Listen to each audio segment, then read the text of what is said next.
everybody. Welcome to another episode of the LitRPG Podcast. I'm Ramon Mejia. I'm here to bring the latest LitRPG news, reviews, and of course, author interviews. This is episode 51 of the podcast. We skipped right past 50. We had Michael Scott Earl on last week. Had a nice author interview. That was episode 50. Go check that out if you have a chance. And of course, this week I'll be reviewing quite a few titles. I believe we're going with 8 or 9. I've lost count at this point. But I'll be reviewing Lion's Quest Trinity. After that, The Crystal Crusade. After that, Reincarnation RPG, Part 1. After that, Part 2. Yep. Then after that, Travail Online Broken, which is a short story in that series. I'll be reviewing the second story in that series next week. Then I'll be reviewing this week, though, the Crucible of Immortality, Book 1, Synthesis. After that, War in the Greenwood. And then after that, Rules-Free VRMMO Life, Book 1 Tutorial. Yep. And finally, Conquest, a LitRPG story from the SciFan universe, Book 1. But of course, we begin our show, though, with LitRPG news.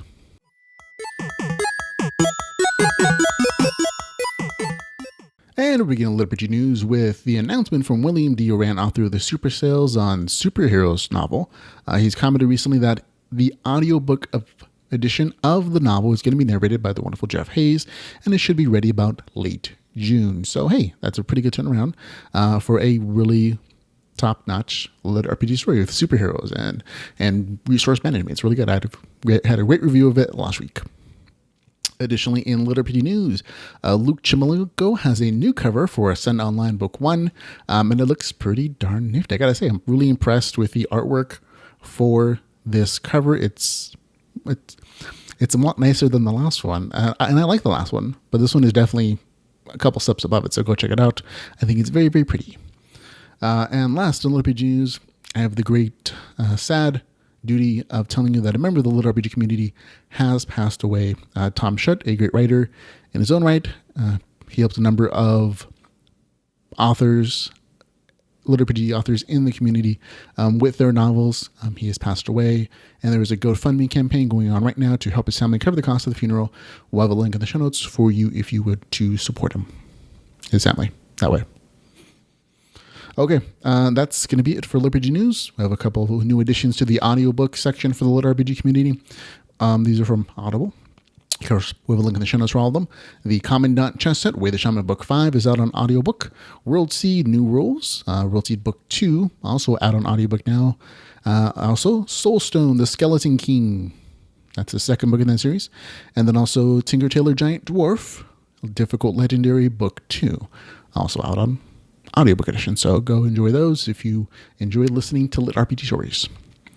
Okay, these stories are also out right now. They came out this week. There were a ton of stuff that came out. Like I thought I was going to be like not busy, and there's just so many stories I couldn't read them all. And these are out. Go check them out if you want. But I'm going to be reviewing them next week on the show. The Road East, which is the second book in the Ruul series.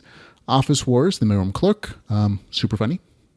Solaria Online Launch is also out now. Travail Online Resurrection, which is the second book in that series. And then Kingdom Level 2, the second book in Kingdom LitRPG series. I'll be talking about that next week. Okay, in upcoming LitRPG, on the 30th of May, we'll have Spellbinder, The Shadow Legacy. On the 31st of May, The Eternal Dragonborn, Book 2 in the World of Game series. On the 31st of May, we'll also be getting Eden's Gate, The Sparrow. On the 1st of June, Hero of Thera. On the 2nd of June, Fantasy Online, Hyperborea. Also on the 2nd of June, Stay on the Wing, The Dark Herbalist, Book 2. And then on the 6th, of June, we have Stone Raiders Return, Amarillia, Book 6. So there you go, folks. That's it for May and June. There's some other stuff in July and August, but you can check those out at our website at geekbypodcast.com in the recommendation section or on our Facebook page for the podcast. LitRPG Podcast. There you go. Okay, on to new releases and reviews.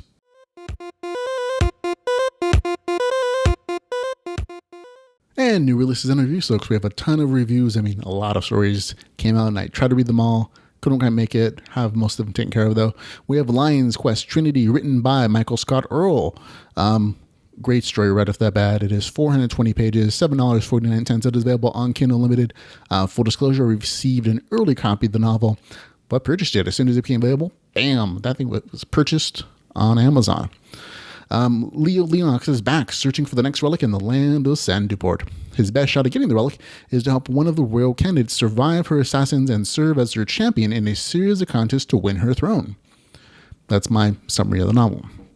The review is going to be broken into two parts, mostly because the novel itself is essentially broken into two parts. One part of the game world and one in the real world. The storylines are connected, but they're different enough that I can review them sort of separately.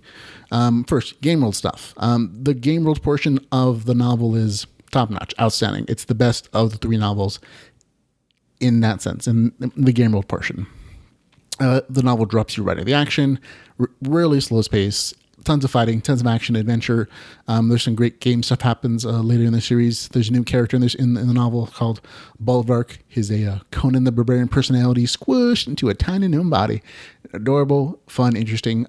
He kind of disappears about midway through the story. Not disappears, but like he's not as prominent as he is in the beginning portion of the story. And that's okay. He's not the main character. He shouldn't be as prominent as the main character. But just be aware that he becomes just like another assistant to the main character, but it's still a fun little character. I liked him. The story has enough twists and turns that it kept you reading. There are plenty of challenges, and there's also some political intrigue. There's a story about royalty, who's going to send to a throne out of like 6 or 7 people. So there's a lot of cool story stuff there. So that's the game world part. Now the real life portion, not as good. I mean, it's still a good story. It's just the real life story. A storyline of the novel is not as good as it was in book 2 for me. There's still lots of action, people trying to stop them from making the game for some reason. It's well written. It's very interesting. I'm not saying it's not in that sense. It's just in book 2, the real life storyline had such emotional weight and impact that I just that's why I gave it a 9, because that real life stuff just went above and beyond. And it really got me. Tears in the eyes kind of stuff, and which is fine. And that in book 3, it's not as good. Is understandable. You can't kill major characters off in every single book. You can't, play the most people's emotions every single novel. I get that. It's not bad. It's just not, to me, as good as it was in book 2. That's what it is.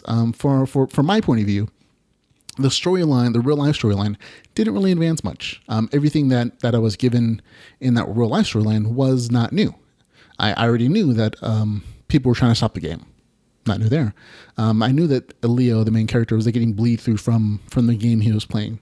I also knew that the artificial intelligence, the characters in the game, felt so real to him that he was questioning whether or not this is a game or this is a portal to a different dimension or to a different world or whatever it was. So none of that was new. And so that real life storyline didn't really advance. It really just felt like it was there to confuse the reader. To try to obfuscate whether or not this is the game is really a game, or if it's really a portal to a different dimension or to another world or whatever it is. And the author admits, we talked, I interviewed him recently, and he was like, yeah, that's intentional, not a mistake.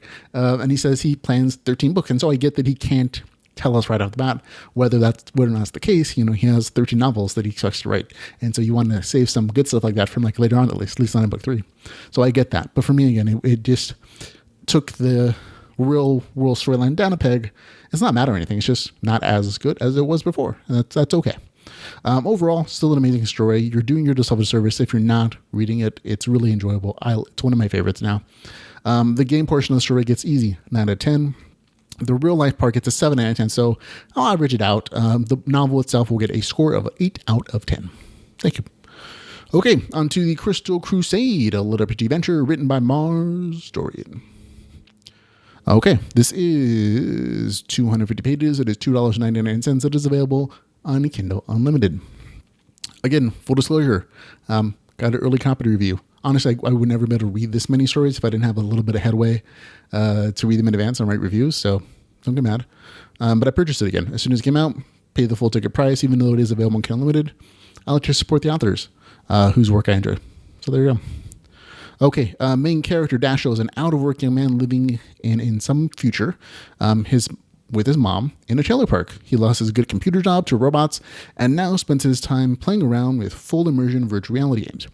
As he plays the latest game, this one right here, the Crystal Crusade, he finds that the artificial intelligence NPCs in the game are more complicated and lifelike than he ever anticipated. So he's kind of playing this game with an old gamer mentality, and it doesn't really work with this new system. Now, if Dash decides to make a good trying to earn a living playing the game, he'll have to lose his reputation as a bad player that lets NPCs die and become powerful enough to attract a sponsor. So that's kind of my synopsis of the storyline. Now, the beginning of the novel is really good. I actually enjoyed it a lot. It drops you right into the game world where the main character takes his first quest, an escort mission. He's supposed to find a non-player character out in the wild, save him from the monsters there, and escort him back to the academy, the place that is the tutorial section of the game. Unfortunately, he decides to do a different thing. He instead of saving the non-player character like he's supposed to, he steals the non-player character's axe and leaves him to be killed by monsters, which in most situations, most games, it's like, oh, okay, that kind of sucks. That's not a great thing to do. But there are no real consequences in other games. Again, that reflects his old gamer mentality. But in this game, it matters. The non-player characters, no. And the players who play this game for a living or playing it for fun or just dedicated to it, they start to ostracize Dash because they consider him a murderer who's killing somebody who they consider sentient or at least realistic enough that they care about these NPCs. And so that's a very interesting story choice from the author. And I really like the fact that he gave the decisions that the players made in the game world weight because of that. And that felt really nice to me because in a lot of games, again, you can do whatever you want. There are no consequences really. And in this case, there were. I like that about the story a lot. Now, unfortunately, that goes away as soon as the main character leaves the academy, which is fine. I was just hoping that it was going to be an actual theme through the entire story. And the author has messaged recently saying that it becomes a bigger theme in like book 2, which is about halfway through. So hopefully when that book comes out, we'll see that thing come back. But for now, after that point, it becomes just more of a traditional hero gaining power, learning his way around a game world kind of story, which is fine. But I was hoping for more because of that great beginning. There's a lot of fantasy influence in the story, which is really good. You get to see rideable chocobo-like birds, sword guns, antidotes, high potions, X potions, and the sci-fi action in the story is really well written. I liked the weapons. I mean, who doesn't love a good sword? Really. The last battle was especially great, very epic. The game mechanics and story are familiar, and personally, they're not as detailed as I would have liked to see. But again, that's a story choice from the author. I love to learn about class skills, weapon skills, in detail, weapon characteristics, damage notifications. I'm big on those kind of things. And while I don't require them to be LitRPG, I like them as on a personal note. And this just didn't have all those details. It was so the game mechanic stuff was just, it's okay. Not anything to write home about though. One of the things that I did like about this game mechanic story was the war tech class that the main character chooses. Really cool class mechanics, cool abilities. I like that. I wish I knew as much about the other classes in the story as the author told me about the main character's class. That's kind of it. The real life villain in the story, a government agent, was bad. He was not badly written. He was a bad dude who got under my skin. Like at several points, I'm like, I complained out loud like, this guy's a jerk. I can't believe he's doing this, which means he's a good villain. He does his purpose. He justifies his existence because he's a villain. So that's good writing to me. Overall, had a really good time reading the story. Would have again liked to see the more consequence mechanic from the beginning continue through the story, but is what it is. Still a good read though. Gets a score of 7 out of 10. Okay, on to Reincarnation RPG short story 1 and 2, written by Eric Colomby. Okay, 15. This is going to be for the short story part 1 of Reincarnation RPG. It is 15 pages, 99 cents. It is not available on Kindle Unlimited. John dies while playing his favorite video game and is sent to a fantasy world as his overpowered character, where he's supposed to save a woman. It turns out that woman is the god that sent him to the world, and she's trying to eat his soul. He kills her and then walks into the forest. The end. That's literally the story. 15 pages for 99 cents is just too much personally. It's really expensive for such a short story. And there's barely enough story here to call it a short story, much less LitRPG. Like, there's a game theme in there. I'm not just being that there isn't. There's just no progression of power. The character starts out OP as heck, overpowered as heck. So there's nowhere power increase, and there's nowhere explanation of the game mechanics because there's just not enough room to do it here. And I get that. It's a short story. I'm not complaining about that. It's just that it didn't really satisfy my LitRPG itch. So I'm like, oh, okay, it gets a 4 out of 10. Part 2, though, is significantly better. It's 30 pages. It is for free now, which is always a wonderful price. Normally, I believe it's going to be 99 cents. So for 30 pages, again, it's a little iffy, but get it now. It's free. It's also available on Kindle Unlimited, so great price point. Again, if you want to skip book 1, please feel free. There's absolutely nothing in there that you need to know to enjoy book 2. The author also offers book 1 for free if you sign up for his newsletter at the webpage he has in the novel. It's a little iffy to me. Honestly, I'd just say skip it and enjoy book 2. It's enjoyable enough. It's a quick read too. It's like 10-15 minutes, so it's not long. There are a few references from book 1 that are sort of explained. What I really need to know is that an overpowered character with seemingly infinite amount of skills has been transported to a fantasy world ruled by game mechanics. There you go. He goes on some quests. He tries to learn how the world works. And, there's some action. There's definitely some bit better fights in book 2 than there is in book 1. But even then, it's not a long story, so don't expect too much. It has promise, though. I really think this series can, if it was a novel and it had all the full-fledged detail that book 2 had, I would enjoy it. Really would. As a short story series, it's not everyone's cup of tea, though. So I recognize that. For me, it got a score of a 6 out of 10. There you go. Okay, on to Travail Online Broken. Now, this is a short story in the Travail Online LitRPG series. I'm not really sure where it falls in, because it doesn't... I read book 1, and I don't recall these characters there. I think I might recall 1 or 2. I haven't read book 2, so this may fall in post or pre that. I don't know. But I read it as a standalone story because the author doesn't say you have to read anything else before or after it. It is 30 pages. It is 99 cents. It is available on Kindle Unlimited. I'm going to read you the author's description of the story. No one is happy when King Frederick of Haven Scott asks the court medium Alua to accompany Sir Harold on a quest. The obnoxious knight threatens to undermine their mission left and right, abusing his companions, disrespecting the ogres in their homeland, and negotiating with the swamp wench when they are sent to apprehend her. When they return to Havensock, Alul seems like a woman changed for the worse. The king may be disappointed in her choice of champion, but is it too late to rein in the power of hungry knight? The author essentially tells you the entire story. I don't know why, but that's it, basically. And for me, this didn't really seem like a LitRPG story. There's no context given for the story. There's no explanation that it takes place in a VR fantasy role-playing game world.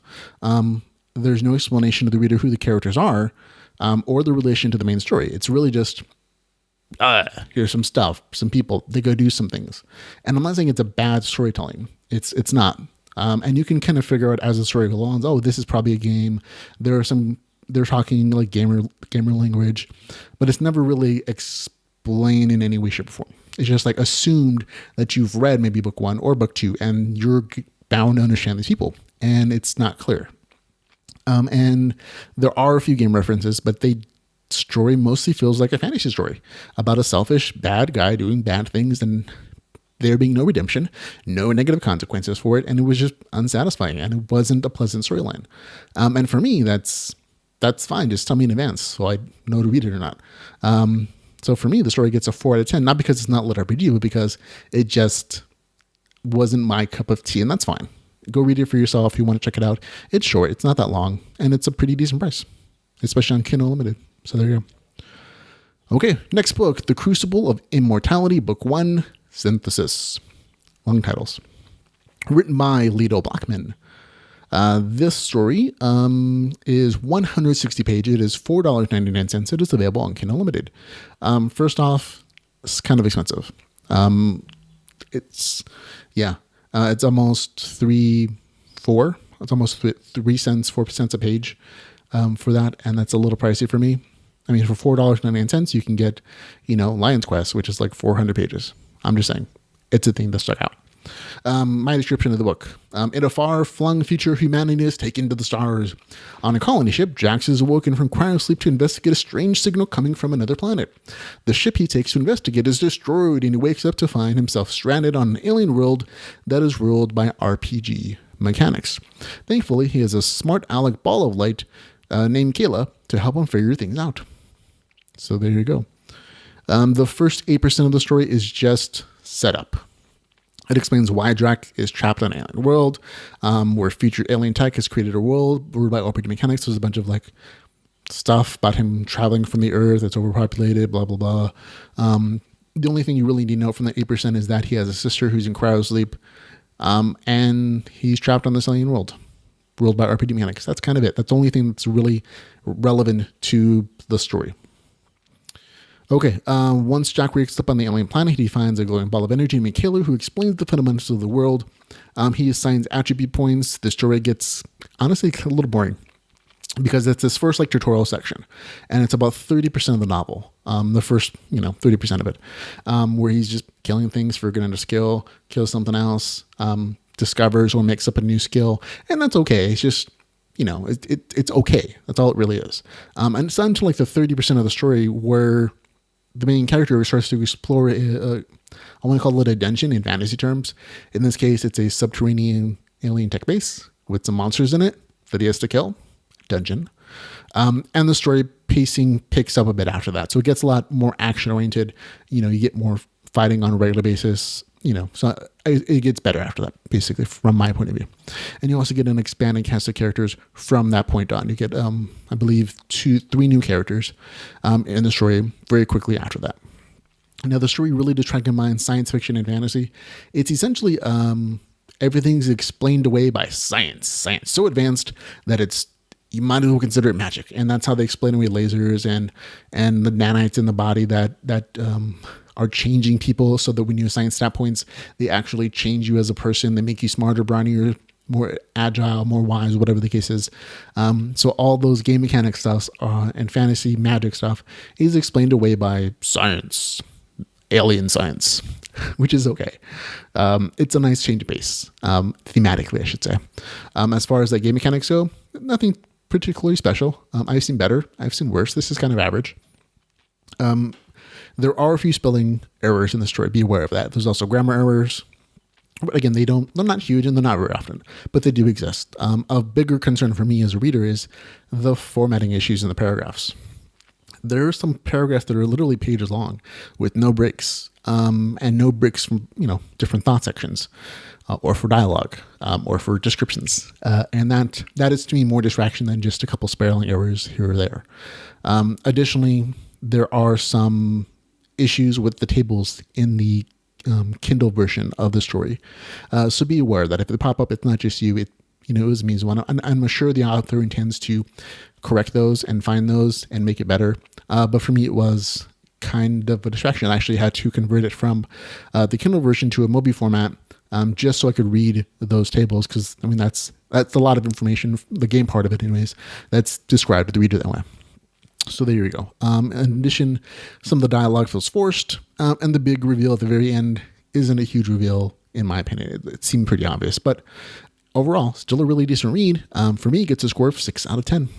So there you go. Okay, War in the Greenwood is next, written by Galen Wolfe. I believe this is a whole series, the Greenwood series. I believe this comes in 3rd. So this is the 3rd book in that series. I'm sure Galen will correct me if I'm incorrect.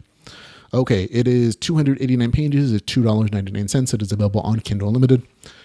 When the evil Attila becomes the leader of the city of Harabia, which is the bad guy city, a plan is hatched by the forces of good to find a new ranger city as bait to show the good cities of the danger.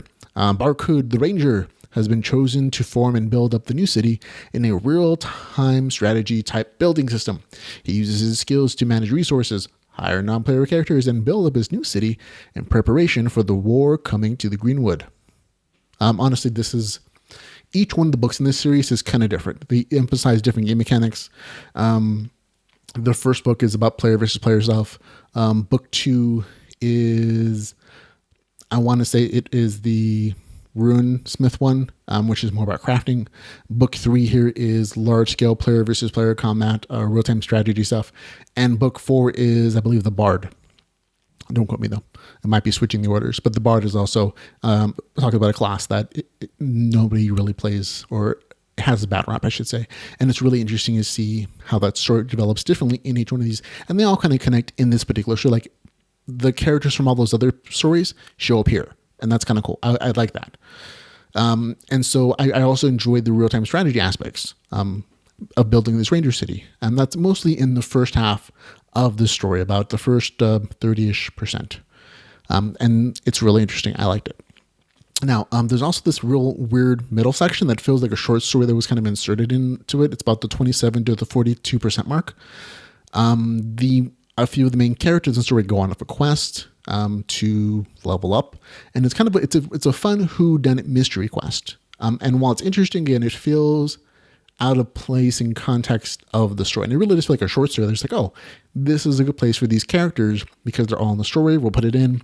We'll get them a few levels so they're more powerful when they fight the bad guys. It's okay. I'm just not saying it as it kind of breaks up the overall narrative arc of the story, though. Again, after that 42% mark, though, action, large scale combat, city warfare stuff, plenty of cool stuff there. CGs, tactical combat, fun stuff. And that's pretty much the end of the story. The novel gets a score of 7 out of 10 for me. There you go. Okay. Up next is Rules Free VRMMO Life Book 1 Tutorial, written by Stuart Grossi. Okay, it is 191 pages, 99 cents. It is available on Kindle Limited. Really good price point for that many pages. It's nice. Okay, this is a story. This is a villain story. The basic premise of the story is that a paladin from another MMORPG is quitting that game. Well, he's not just quitting, but he's actually transferring his character to a new MMO world where he can basically take those character abilities and turn them into points for his new character in the new game. And in this new game, there are no rule limits. Players are able to do whatever they want, and the game itself has no mechanics to stop them. Now, within the social context of the game, there may be people, rules, laws, states, abilities, other players who will stop players from doing whatever they want to, but it's all left to the social aspects of that game. There are no actual game mechanics like code that says you can't do this bad thing. And the author kind of uses that premise to tell a villain story, or as he call it, the evil campaign. And he describes it as the type of role-playing game, like tabletop role-playing game, where you just step aside from your normal campaign. Your players go off and do a bunch of evil things in this evil campaign, rape, murder, pillage, whatever it is, steal, whatever you want to do. And then they just go back to the normal game. It's kind of a temporary break from your normal story of heroes and magic and, epic stuff. And the author is very forward. He says it right in the front of the game, and he warns you many times saying this is not a hero story. This is not an anti-hero. This guy is a villain. Be aware.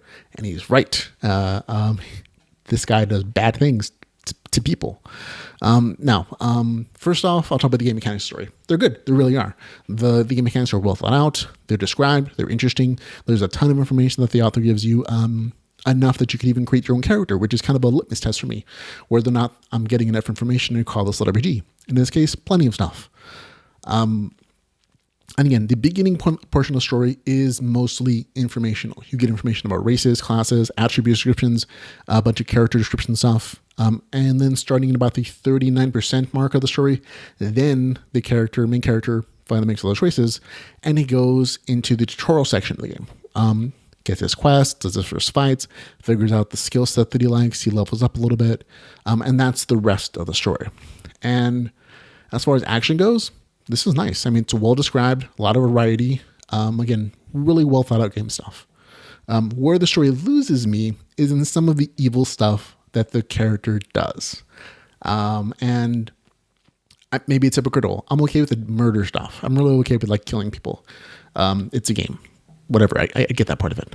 But for me, where the storyline kind of crosses the line for me is in the rape and in the spitting of a human and then roasting her alive to eat her later. I'm like, that kind of crosses the evil line for me. And so I finished the story. It happens towards the end. And okay, this storyline is not for you. The author's correct. You need to know what you're going into when you read this, right? Because he already has book 2 planned out, I believe, for next month, and book 3 planned out for later on. So this is going to be an ongoing series for him. And this series is not for everybody. It's not for me. And so I'm not going to be reviewing book 2 because the author's right. It is LitRPG though. And so I'm reviewing it because I'm letting you know about it, because it would be a disservice to you if I decided that it wasn't cool. You know what I mean? You go decide, you go read it. It isn't for me though. And for some people, even the rape part, they might not consider it rape. But for me, anytime the character's ability to consent is taken away, whether it's by magic or whatever means, and the characters have sex, that's rape. And that's kind of what happened in the story. Spoiler. So for me, it just, the storyline didn't really mesh well with me. And for that reason, it gets a 4 out of 10. There you go. Okay. On to Conquest, a LitRPG story of the SciFan universe, book 1, written by Alric Idlos. There you go. This story is 476 pages, $4.95. It is available in Kindle Unlimited. Again, a really nice price point. Right on the money for me. Full disclosure, I received an early review copy. Now I'm going to read you the author's description of the novel. A primeval darkness threatens to destroy mankind. The world's largest gaming platform in the entire industry is led by a man with many secrets. The popular game Dark Force features the world of Zion, which has been plagued by the destructive will of the Leviathan for centuries. And the Leviathan has fed off the souls of men and his fodder has become scarce. He now turns to Earth with an insatiable hunger. Only a woman from Earth who levels up to discover a divine inner power can challenge Earth's apocalyptic fate. There's a lot of stuff in there, and some of it's true. We'll get to that. First off, I'm going to just be outright with my opinion here. This is not LitRPG. I read the entire thing, but I started noticing about like 20, 15, 10%. I'm like, where's the game mechanic stuff? 15%. Oh, look, there's like a tiny little bit, but that's kind of it. There's like a small brief chapter of the main character playing a video game, and it's not really LitRPG, but it's virtual reality games. I'm like, okay, maybe it'll get better. 20%, same thoughts, nothing getting better. 30%, 40%, 50%. And by the 50% mark, I'm like, I'm halfway through the story, and there's really no LitRPG stuff here. At that point, there's like really this one chapter near the beginning where the main character is playing a virtual reality game, and he just does some stuff and then he leaves, and that's it. There's no LitRPG references in there whatsoever. There's no world, overall the world is not ruled by game mechanics. Nobody's transported to a game world. There's no character progression in a power arc according to those game mechanic rules. None of that exists by the 50%. And I started to question whether this is really going to be LitRPG. And by the end of the story, I was kind of mad because it isn't. It really isn't. This is portal fiction that has been modified as LitRPG, and it wasn't even done that well. There are few chapters that are just awkwardly inserted in the story that have a virtual reality game section. I wouldn't even call them LitRPG; they're just virtual reality game stuff. And besides like a few modified references, this has nothing to do with LitRPG. It is portal fiction. There's a spy thriller aspect. There's an other world aspect. There's some religious undertones to it where like part of the world was taken away by, religious people a long time ago.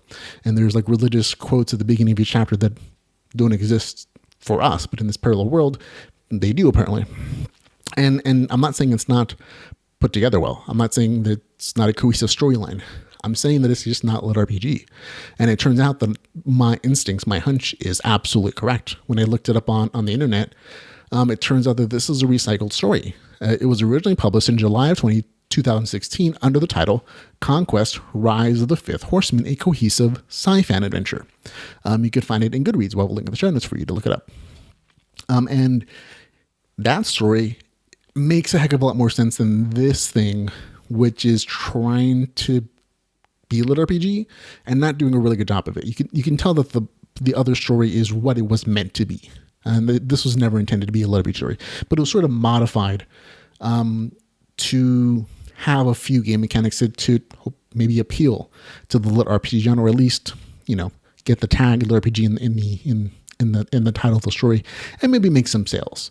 Now, the author, who uses the pen name Alec Eros, warns his readers in the very beginning of the story, there are many authors and readers who are adamantly trying to force LitRPG into their own narrower definitions.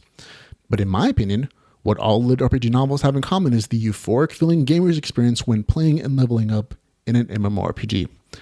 And when I read that, when I read this, I was really kind of annoyed. And this didn't help, because this is not a LitRPG story, yet the author seems to have the gall to criticize other authors and readers for talking about and trying to guide and put some guidelines on what it is that the genre they love is.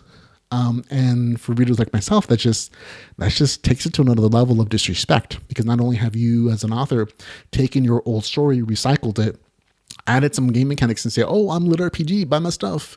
Then you have the gall to criticize them for talking about something that they love and trying to create some guidelines for it. And for me as an author and as a reader, somebody who's literally read hundreds of these books, who's given up a full-time job with benefits to do this podcast and write full-time as a LitRPG author, it's absolutely disrespectful and deceitful to me that you would do this. And if you were in college, you would get fined for plagiarism because you took your old story and tried to pass it off with something new without even letting your audience know about it. I mean, so that to me is my opinion. I understand that I'm passionate about this and that maybe I'm not objective enough. The story in itself, not horrible, not my thing. I'm not a big fan of these stories with a bunch of religious undertones, but that's my personal view. Intentional or not, I feel deceived by the author. I feel deceived the fact that he used LitRPG to make some sales and just try to modify a story that he published a year ago to fit within this community. And whether it's intentional or not, I don't know. But I'm telling you, that's how I feel. And that's what I feel. Now, the author has since communicated back that he published this story again, because there were some issues with his original Amazon account and it got taken down. Sounds fishy. But hey, that happened.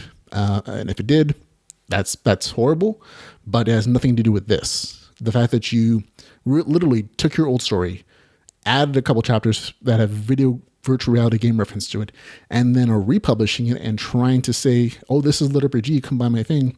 And it's the beginning of a series of LitRPG stuff. That is not cool. Again, that's my opinion.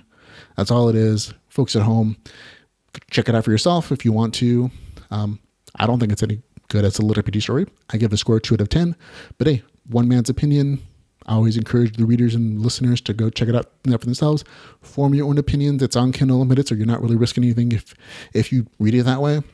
And write a review for it yourself.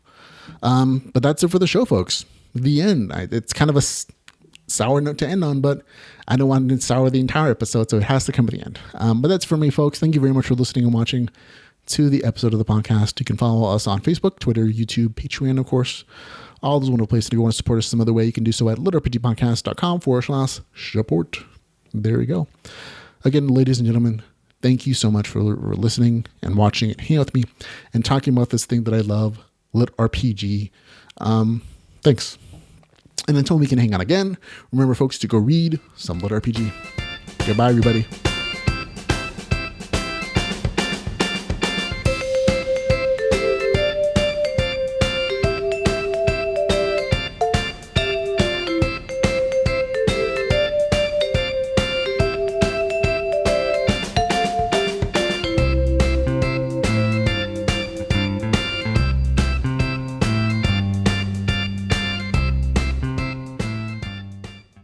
Hey, everybody. Welcome to the LitRPG Podcast. I'm Ramon Mejia, getting all set up for the podcast.